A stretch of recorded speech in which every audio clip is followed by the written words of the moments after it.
प्राचीन काल से ही भारतीय संस्कृति एवं संतों पर रह रह कर प्रहार किए गए हैं और आज भी कुछ ऐसे ही संस्कृति के विनाशक तत्व हमारी संस्कृति को तोड़ने का डटकर प्रयास कर रहे हैं। इसी दौर में स्वामी नारायण पंथ, शंकराचार्य, श्री जयेंद्र सरस्वती, सत्य साईं बाबा, बाबा रामदेव जी आदि अन्य कई संतों के प्रति साजिश रची गई। जब जब किसी संत महापुरुष पर अत्याचार करने की कोशिश की गई, तब पूज्य बापू जी ने उनके खिलाफ आवाज उठाई है। शंकराचार्य श्री जयेंद्र सरस्वती की गिरफ्तारी और उनके साथ किए गए अपमानजनक व्यवहार के विरोध में चल रहे उपवास धरना कार्यक्रम में परम पूज्य बापू जी ने भी अपने हजारों शिष्यों तथा भक्तों के साथ भाग लिया था। ओंकार मंत्र, गायत्री छंद, परमात्मा ऋषि, अंतर्यामी देवता, भारत संस्कृति जागृति अर्थे, भारतीय संस्कृति रक्षार्थे, भारतवासियों के संगठ के निमित्त, हिंदू संगठन अर्थे, जपे विनियोग। मन में ओमकार का जप करो और शांत हो जाओ। ये प्रार्थना और जप रंग लाए। सभी देशवासियों को सजाग रहना चाहिए और जप करना चाहिए। श्वास लेकर गहरा ओमकार का जप करें।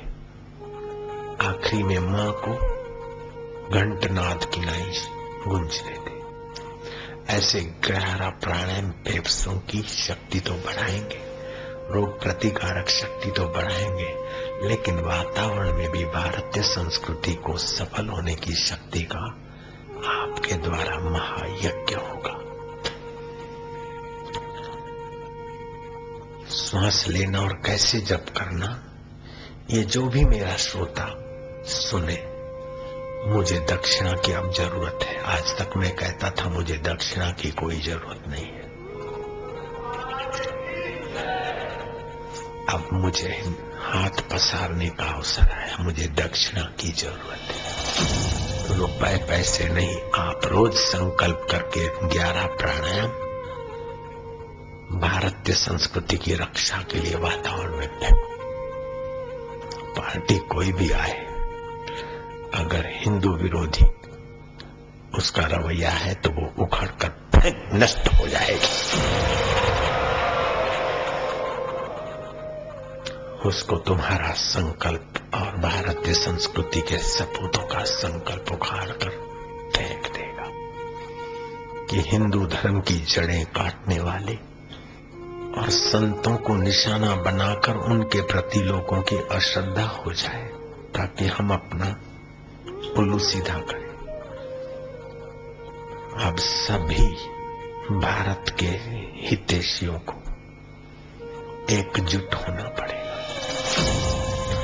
आपसी भले कोई मतभेद हो, लेकिन संस्कृति की रक्षा में हम सब एक हो जाए।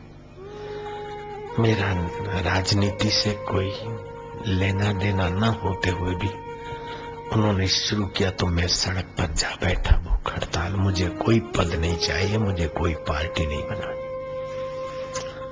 लेकिन सारी पार्टियों का उद्देश्य जिस संस्कृति की रक्षा के लिए है, वही पार्टी में घुसे कुछ लोग किसी को भी मोहरा बनाकर दबाव डालकर हिंदू संतों को और हिंदू संस्कृति को उखाड़ना चाहे तो हिंदू कुर्बान हो जाएगा, लेकिन अपनी संस्कृति उखाड़ने नहीं देगा।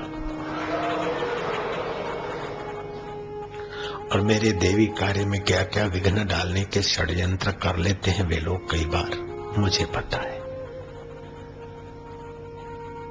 लेकिन मैं सब सहता हुआ भी संस्कृति के लिए काम किए जा रहा हूं। मेरे लिए, विवेकानंद के लिए, रामकृष्ण के लिए, राम तीर्थ के लिए उन्होंने क्या नहीं कुप्रचार किया और अभी भी कर रहे हैं। स्वामी विवेकानंद ने कहा, धरती पर से हिंदू धर्म गया तो सत्य गया। शांति गई, उदारता गई, सहानुभूति गई, सज्जनता गई। मैं कुर्बान हो जाऊंगा, लेकिन सहानुभूति और सज्जनता को मेरे सामने मैं कुर्बान नहीं होने दूंगा।